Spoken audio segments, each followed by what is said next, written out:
Welcome to the Toke Trans. What do I say?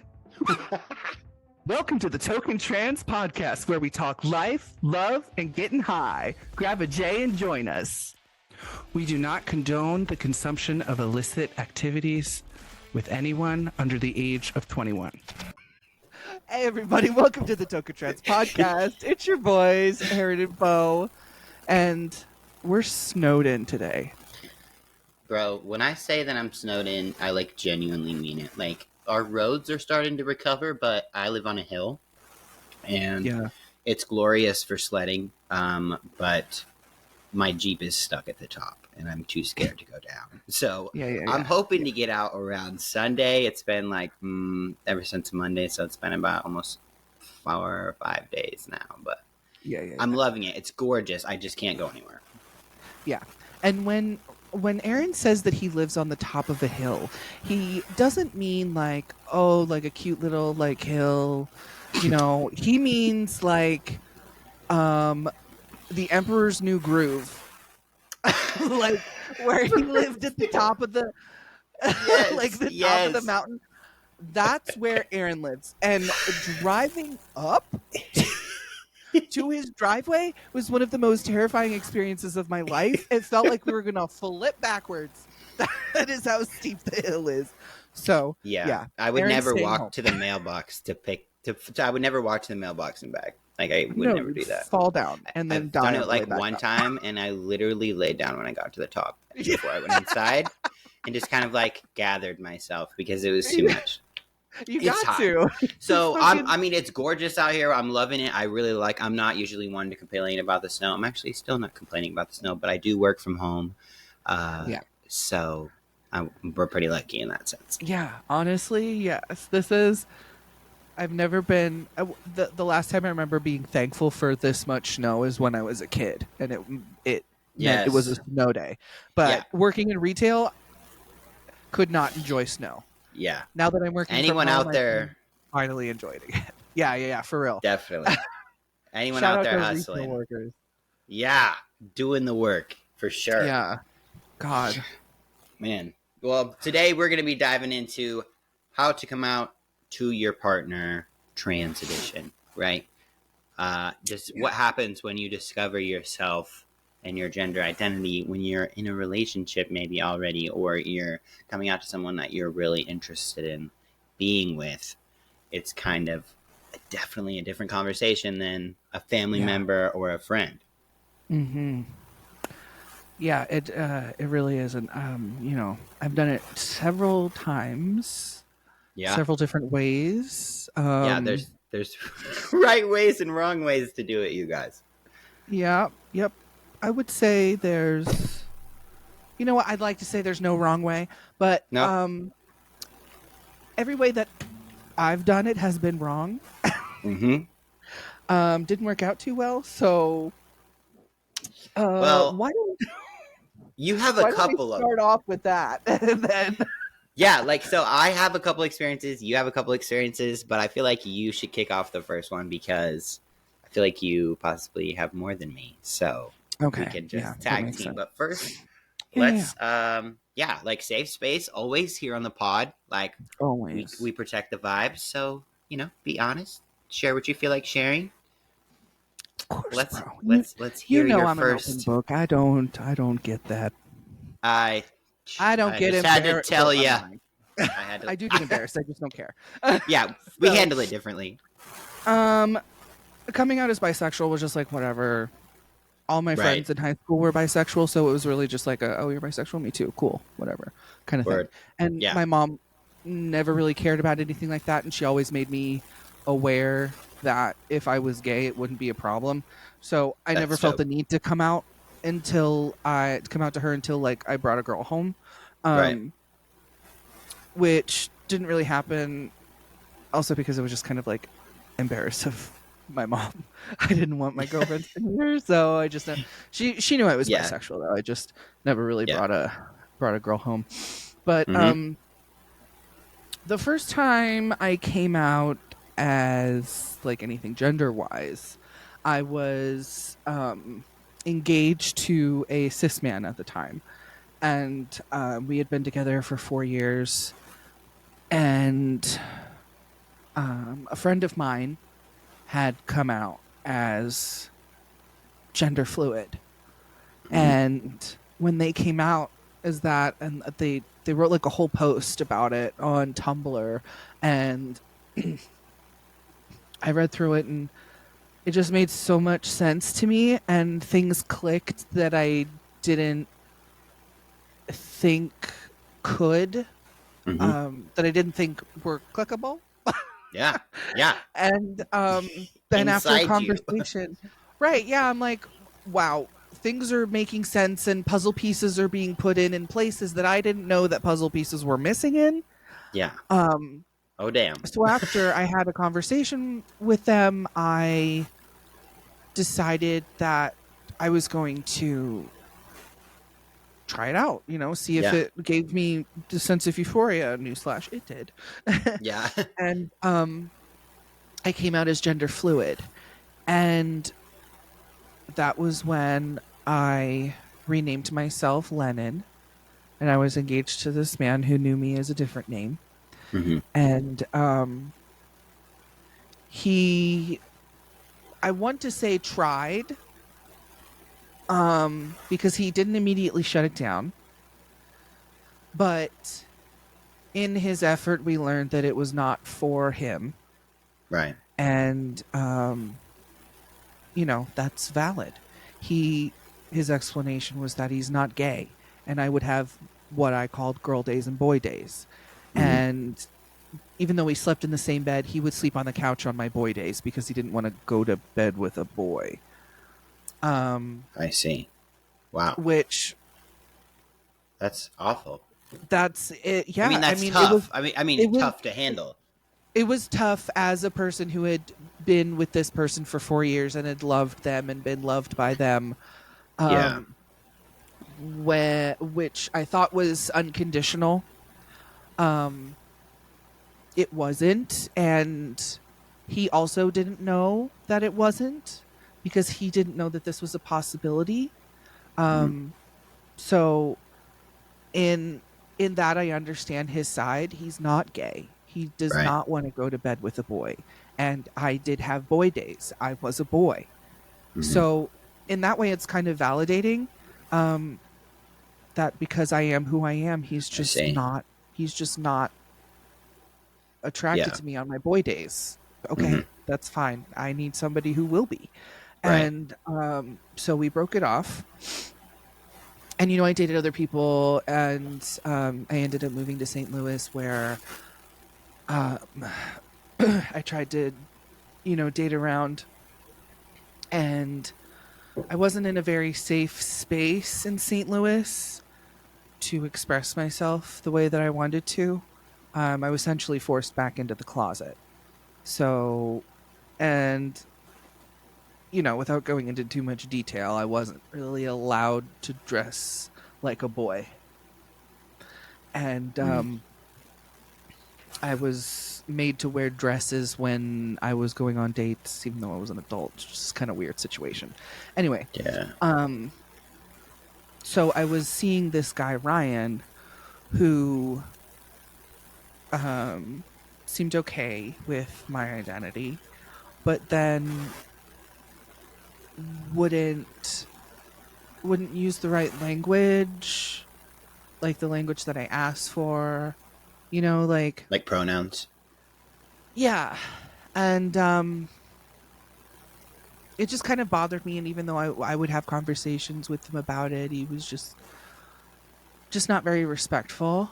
And I put up with it because I thought that, well, as somebody who uses they, them pronouns at the time, this is the best I can expect because people aren't used to it. So I should just get used to this kind of treatment, this kind of disrespect, having to remind people over and over and over again and have them shoot it down anyway. And at least this was better than before. Like in your at least somebody in your thought like processes. Yeah. Right.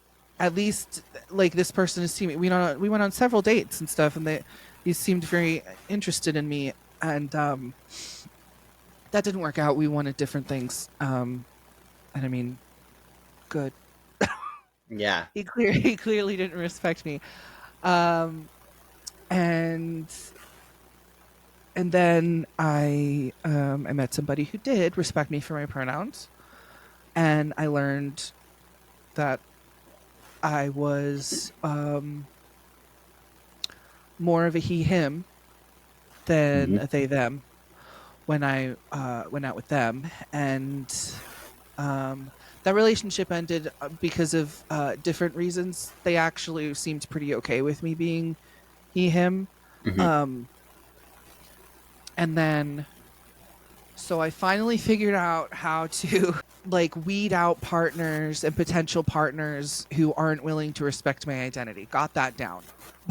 By like that's the third. Some people are still working really hard on that, and they like that may be why they clicked. You know what I mean?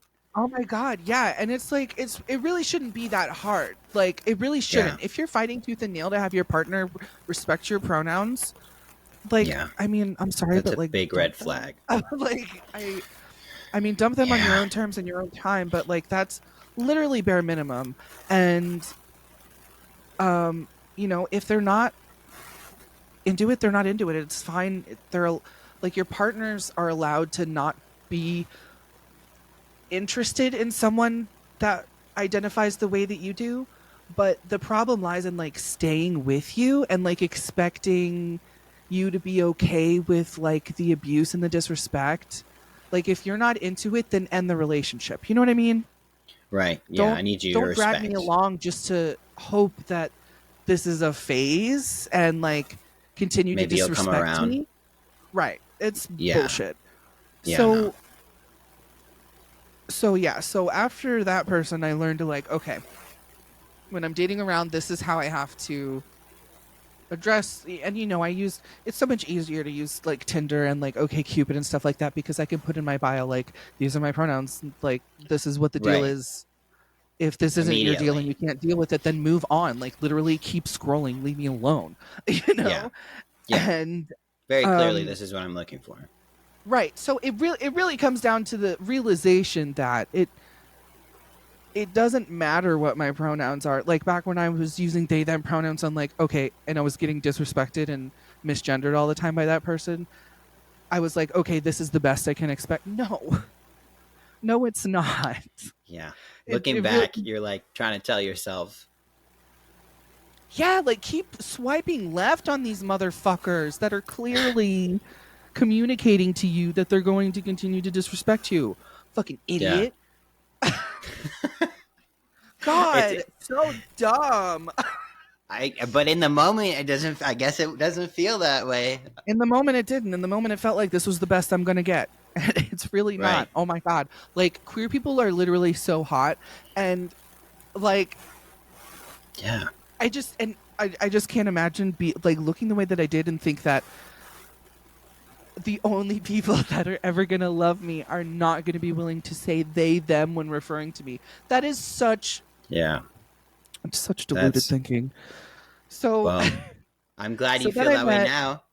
No, I don't. And then I met my most recent ex, who acknowledged who I was and was like very supportive and you know, affirming and all that, but they were not out, and because they were not out, they couldn't I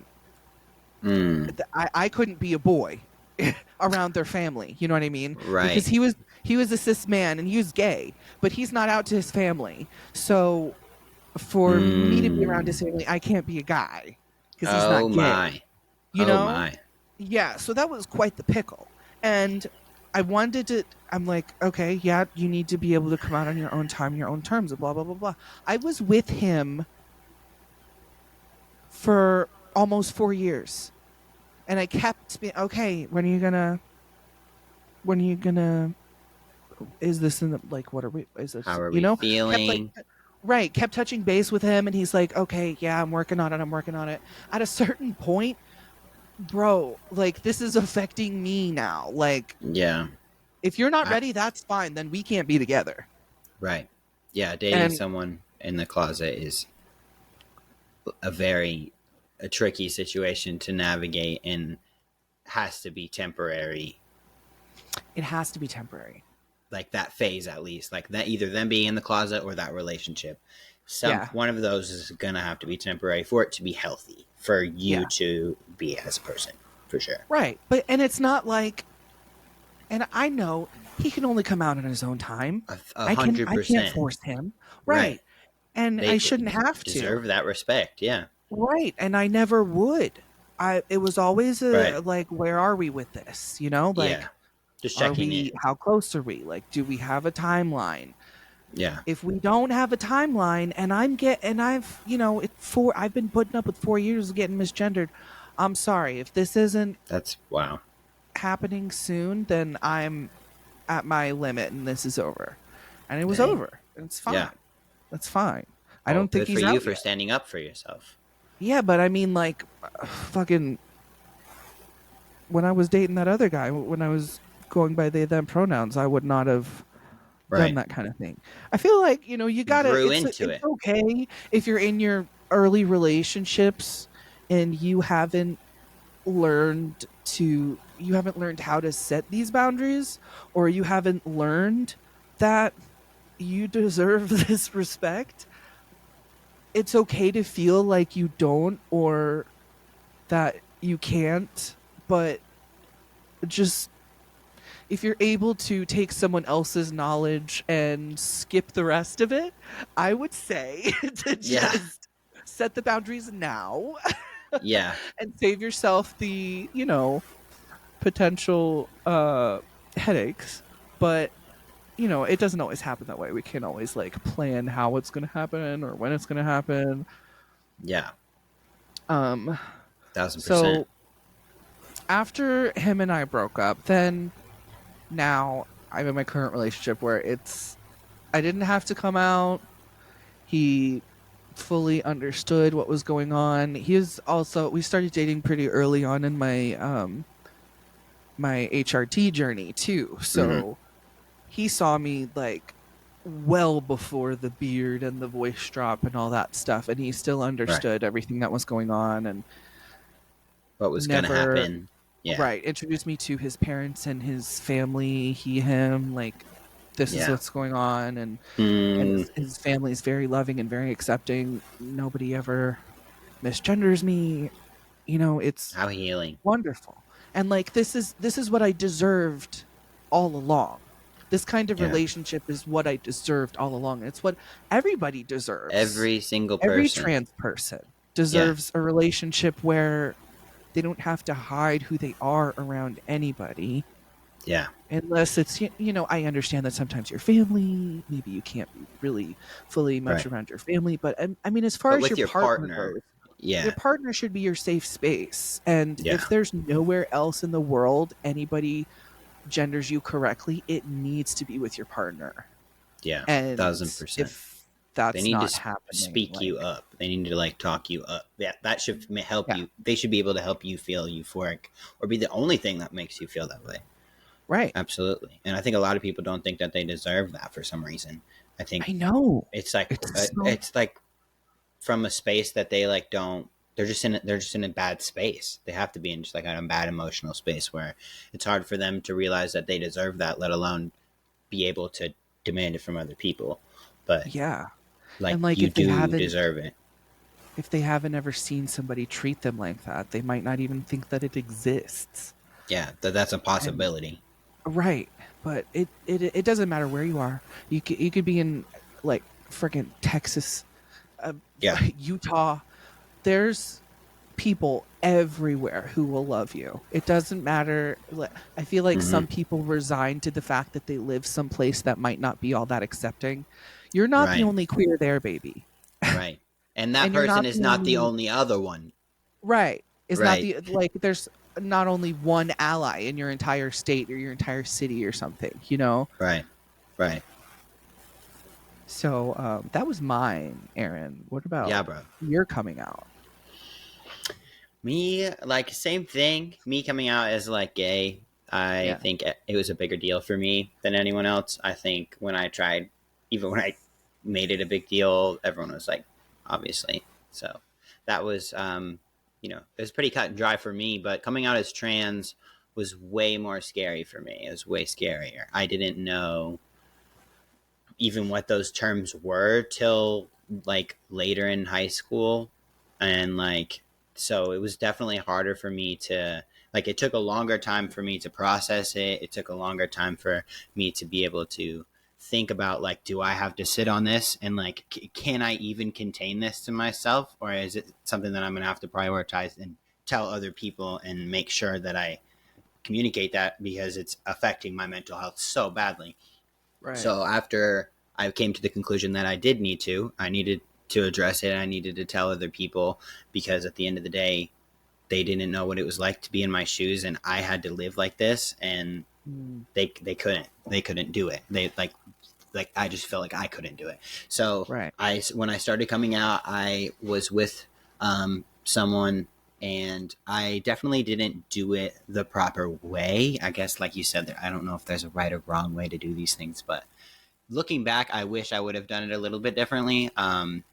I basically found Aiden Dowling's YouTube video myself, started deep diving while she was at work, and like hours and hours later of like trying sock packers in the mirror and stuff like that, and like getting so hyped up and like so excited to find this, I just kind of exploded, like word vomited on her when she got home from work. Like she'd been on maybe like 30 minutes, and I was like, oh my God, I have to tell you. And I, like, obviously that's not the best way, but like, I don't know. We didn't have the healthiest of relationships anyways. So it's not like we were prioritizing healthy choices anyways. So so I just kind of like word vomited everything on her. And I think she felt really pressured to immediately be like, yes, absolutely. So supportive, because obviously like we had went to, like, we were in Gay Straight Alliance together, and back when it was called that, and so like she knew what that was, and like knew that that's how you accept someone and all that stuff. But later, like weeks later and months later, when I started to like communicate how do you think I should tell other people about this, when talking with those things about her, I think she started to realize that things were getting really serious. And then later expressed like, hey, like, are you sure? Like, I don't know. I don't know, a lot of reservation, and like, I support you. But it definitely took her a little while to get used to the idea.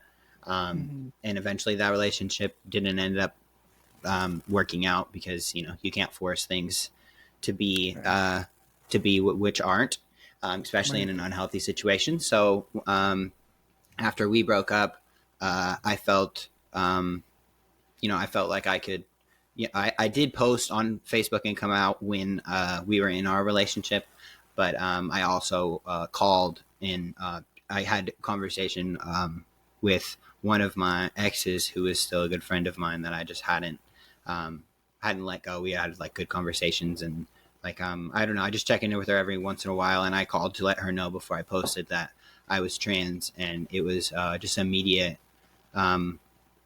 Finally, you figured it out. Like, I can't believe it took you this long. Like, as a person, I can't tell you that. But like, now that she was just very affirming about it, and was like, absolutely, like, she had known me for so much longer, and I don't know, I just felt very affirmed by her saying those things, and I was really, that was the first like positive, like instant, genuine reaction that I had had, and it was awesome. It was really helpful. Yeah, we didn't end up being back together or dating again, but I later. I started dating again, and found me and Kayla started being together. And I have known Kayla since 8th grade. So she had kind of seen me come out as gay and seen me come out as trans from afar, because she lived in Tennessee and I lived in Oregon. So we communicated all through like phone, like texting and phone calls and things like that throughout the years, just keep like checking in with each other, seeing how we were doing, calling each other when we're having really hard times. And I had a couple conversations with her via text, because I don't know, I guess I just wasn't confident enough to tell her in person. I guess when you think that things may go in a terrible way, and you're really scared of losing that person, especially like someone that you can see yourself with, it's not exactly easy just to call him on the phone. Like, it's kind of funny that we have a podcast because I feel like my least. Now, see, now I'm getting in my head. My least skill. See, now I'm messing it up. But my words, like, I feel like communicating verbally is the toughest thing. There we go. The toughest thing for your me. Worst skill. Yeah, my worst skill. There you go. Yeah. Yeah, so I felt like texting would be way easier for me. That's the same way that I came out on Facebook too, because I was able to like really write it out the proper way and convey it the way I wanted to. And Kayla has always been supportive. Every time was, you know, I don't know, she just saw me as a person and as like a soul, like an individual. And every time I would come to visit my Nana who lived down the street, I could be like, in the very beginning, I wore skinny jeans and my hair was long and like, I identified as a girl and I was trying. Like Kayla saw me trying to be a girl, and then has seen like all the way to where we are now. And she's just been super supportive. I'm super thankful for her, and I think a lot of people think that that is not going to exist for them. Like, and I just felt like in those relationships, I've been in like three main, very different relationships where I didn't think it was even going to be possible for me to hold someone's hand outside of this room to being like, this is the best I can get, right? This is better than before, but not right. This is still missing so many pieces. And then to be able to be in a relationship that I am in now and have it be so healthy and so in love, and having our baby together, and like just like creating a world that I didn't think was even possible. So I've been posting on my TikToks like a ton about me and Kayla's like journey together, because she's been helping me through top surgery, and obviously we had our baby, so the last 9 months we've been posting a lot of like pregnancy content and stuff. And then now the baby's born, so we're posting the birth journey, and so many people are commenting on my videos and are like, this is the first time I ever even realized that I could have this, or that like this could be achievable. And I'm like, I resonate with that. Like when I saw Aiden have him and his wife be pregnant, and I was like, stop, like that can be a thing. Like, he's a trans man and he's gonna be a dad, like, and he's had top surgery, like, what, like that is possible. And I just remember my mind being blown by that. And so to see other people's mind being blown by that, and like see like, okay, like right now I feel like I may not find someone who really loves me, I feel like I may never be able to afford top surgery, I'll never, let alone be able to afford, because for trans people sometimes there's a lot of different costs involved with having a family, so they're thinking about those costs and they think it's just so far-fetched. But like in such a short matter of time, all of those things, like in 5 years, over the whole scheme of things, is such a short amount of time for things to just go from 0 to 100. And I think it's possible. And the more positivity you can speak into your life, the better. It sounds cheesy, but the better the more you do that, those neural pathways, right, Bo, will start connecting. Yes, dude. I literally just posted today on Facebook. You did because not. It came up in my memories that 5 years ago, I had just started testosterone, when 5 years before that, I had been trying to figure out how. I refer to it as being lost in the void of my transition, because I didn't have a lot of information and I didn't know where to go to look for it. So it took me 5 years before I was able to start testosterone. And 5 years ago, I made a post where I was venting to a friend because I was living in my grandma's house, and I just got out of like a pretty serious relationship and had to take a freaking 36-hour bus drive back home to Delaware. And it was just like, man, fucking losing everything you have and then taking a 36-hour bus drive home just to listen to sad music. And my God, dude, I resonate with that. with that. I was venting with my friend about it and, texting them and hoping to get like comfort from that friend, knowing that I would be comforted by my friend's words after I vented. I instead ended up comforting myself, and I ended up accidentally doing my cognitive behavioral therapy ABCs, which is the point of doing it because then it becomes a habit and then you're doing it on accident anyway. And I ended up doing my ABCs and talking myself out of a, pretty significant episode. And I told myself that, like, I was at first getting really upset because now that I had started testosterone, all I can think about is top surgery and how that's never going to happen for me because I've always been poor and there's no indication that was ever going to change, that I would ever get health insurance and that it would ever be affordable for me. 1,000%. But then I realized that, 5 years ago, I didn't think that tea was going to be possible for me. And now look at me. I started that. So who knows what 5 years is going to do for me? And then lo and behold, 5 years after I start testosterone, I make that post. I'm almost a year post-op. Bet. And like, who knows what's going to happen in the next 5 years? Like, if you would have told me, and you did, telling me that was 5 years ago, it feels like it was 20 years ago. Yeah. It feels like I waited 20 years for top surgery. It was only 5 years. Well, looking back, when you tell me only 5 years, I'm like, only 5 years ago? That's like such a short time. That's a way short of a time than I've been waiting for top surgery. You know what I mean? Like, right. But it's only been 5 years. And you're right. What can 5 years bring? Like, 5 years can bring a lot. A shit Seriously. Ton. Yeah, more than we even think. If you feel stuck and nothing's happening and nothing's going wrong, mark on your calendar, on your phone or something, on your Google Calendar 5 years from now. And then just be like, take a note of where you are. You can literally tell Siri to do it. Literally tell Siri to do it. Remind me in 5 years to reflect on where I am. She will too. She will. That's a great idea, dude. That's bad. I love that shit right there. Yeah, because it's like, it's really, time is really confusing. And when you long for something, it feels like you're waiting a lifetime. And it really does. 1,000%. Even just last year, it hasn't even been a whole year since my top surgery. You could, it's been 10 years already. Like, So like, it's these things are possible, and you can these relationships do exist. So if you are in one of those relationships where you feel like this is never going to happen, they're never going to respect me, this isn't working, then you need to think about the fact that is possible.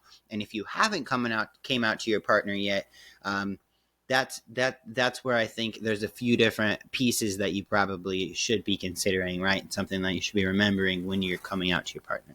So first, obviously, you need to sit with that yourself. I think you need to it's important to soak on it. I like not do what I did and literally word vomit when someone comes straight through the door from work. And it's really, I know it's tough because you're so excited. You've waited how many years? Like for me, it was 20 years to finally find a word that explained why the fuck I didn't exist in any of these categories. And that's really exciting. But you also have to think about the fact that this is really big information. And even if you have been soaking on it for a really long time, that person is just now getting that information and may need some time to digest. Even if they are super supportive and are like, absolutely, I'm so happy, give me some time to think on, to really process this. But I'm really happy, there's still, that's still a healthy way to do it. But I definitely think choosing the right time and place to communicate those feelings is very important. Yeah. Yeah, that's true. And you're right. They should be allowed to make mistakes. I feel like a lot of people might take, it's so easy, blah, blah, blah. And it's just a word. It's just like a pronoun. It's just a, this or that. But it truly is going to take some time. It's also a habit. Right. Yeah, it's a habit. It's a habit. Exactly. And like how those people say that you have to do something 21 times for it to become a habit, even if they are super excited and on board and want to be with you, still find you, everything. There's no concerns that they still maybe immediately, reaction, especially if you've been together a long time or even been together a year or 6 months. That's 6 months of saying someone's name consistently and or pronouns and stuff, but it's how they react when they use those and how they make you feel in those conversations. If they make you feel heard, that's the difference. Yeah, exactly. I don't think I've ever I don't think I've ever had one of these kinds of coming out. So where Like, it's been like planned and rehearsed and yeah, I did for my public coming out as trans, like my post on Facebook, and then I did when I came out as gay. I also was very strategic with all of those coming outs. When I came out as trans on Facebook, it was really just kind of a deleting spree after that, and you quickly find out. Yeah. Oh, so quick. Ooh, so quick. And sometimes not so quick. Sometimes a little later. Yeah, a little delayed. Yeah. So, but then when I came out to my mom, it was also publicly on Facebook, and I just kind of tagged her in a post of like a comic of someone turning into a ghost, and then they're saying like, "I'm transparent. I'm a transparent." And it was just like someone turning transparent because they're a transparent. And I was like, I tagged my mom in it, and I was like, remember how you said that if I was gay, you'd still love me? Well, it's kind of like that, except I'm a guy and I'm gay. Yes. Anyway, you're transparent now. And then she literally commented on it, was like, I always knew you were an odd one. I love you. Oh my God, I love that. I love the public pressure as well. It's like 800 million people are, how are you going to respond to your son coming out to you right now? How are you going to react? And I always love you. You're like, I hope they really mean that, because they know everybody and Aunt Susan are like, yup. That's exactly what I did too. Like, fuck. I was not about to have a private conversation with her. Are you kidding me? Too scary, right? Yeah, too scary. This is what you get. You get a Facebook meme. Yeah. 1000%. I mean, nobody else can decide the best way that coming out is going to be for you and your partner. And like, maybe maybe it's like, maybe your partner's going through something hard right now, and you aren't sure if they're ready for another big piece of information. Right. Maybe waiting that's for the right something time. that you have to wait for. Yeah. And is it something you're willing to wait for? And, you know, we can't always plan how things are going to go. Hopefully we would have total control over the situation. I'm not sure if I ever did, but I think I do more now. Yeah, I mean, as long as you can have a good, I think you did. Yeah, I think as long as you can have a good conversation with your partner and like feel open, like, oh, like it's gonna be scary as shit to open that door, but like that's the only way to know for sure if that relationship is like gonna be something that you can really foster and like help. Yeah, like sustainable. Yeah, exactly. Yeah. Because you may think, okay, well, I can just ignore them. They have everyone but them, but it's not. Right. It's not as sustainable as you may think it can be, and it's very damaging. And I think a big important part of it is like considering, even though this is your big news, and this is like going to change your life, it's also going to change their life if you're planning on this being sustainable, and it's also huge news for them too. And all huge news, good or bad, may take some processing time, and people process big information differently. And what may not be an immediate outward positive reaction may not indicate lack of support. It just might mean processing time. Stunned. Yeah. Right. Oh, she was too stunned to speak. Yeah. Like, I mean, though we all hope to get immediate like praise and affirmation and love, it might not always happen that way for some people when they process big information. Hopefully the person there's a that good they knew sign. The whole time, right? Yeah, hopefully they give you a sign, and that might be an indication of things to come or whatever. But I think you should just also like consider the people you're telling their emotional capacity for change. Sure. And That's true. I didn't their even think feelings about it, even though their feelings about it don't really affect like your identity. Right. They are still your partner, and they do still deserve to be heard. They might have concerns regarding your feelings towards them. Like, does this mean your sexuality changed? Like, and how you see me, how you're attracted to me? Does this change the dynamic of our relationship? Do you want to experience things outside of our relationship dynamic? Like, it could change everything for them. Who knows? You know? Yeah. So I think it's important to approach it with sensibility towards your partner as well as yourself, because we have kind of just been talking all about ourselves in this situation. And absolutely. And there's a big other half of the side that is trying to do a lot of things fast, accept the accept the information, process that information, react accordingly, keep your facial expressions going the right way. Like, and we talked about this before. Like, I have a problem with that.